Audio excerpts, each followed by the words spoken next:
Pope Benedict asked pilgrims in St. Peter's Square for help before his departure. I would like to ask all of you to pray for my apostolic voyage to Mexico and Cuba.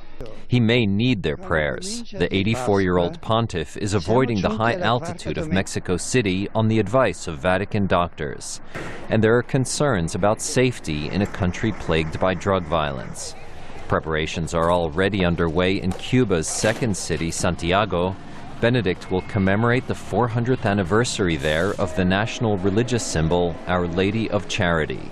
Praise to you, Lord. The Reverend Juan Molina is the director of the Latin America office at the U.S. Conference of Catholic Bishops in Washington. He's going to Cuba for the papal visit. The Pope himself has said that he is coming as a pilgrim of charity, obviously to be accompanying the people of Cuba during this great time for them.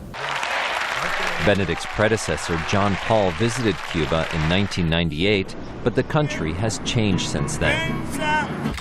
And Georgetown University theology professor Chester Gillis says Benedict's pontifical style is different.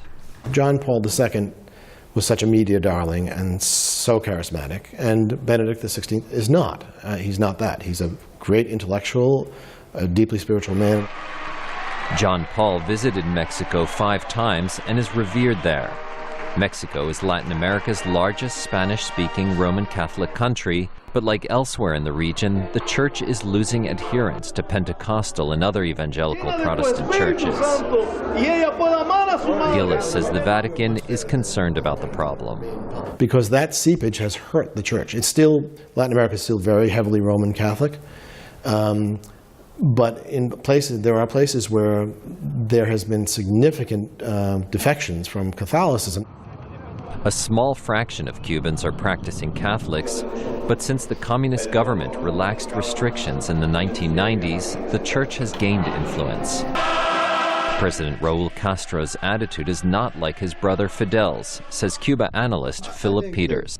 A big difference between the relationship between the Catholic Church now and before is that Raul Castro has a direct dialogue with the Catholic Church. Fidel Castro didn't. Fidel Castro tended to talk over the heads of the Cuban bishops to the Vatican. Havana Cardinal Jaime Ortega gets to talk directly to government leaders, and he favors economic reforms. Last year, the church brokered a deal that freed the last of 75 political prisoners. Jerome Socolovsky, VOA News, Washington. El presidente Raúl Castro ha concedido el indulto a unos 3,000 encarcelados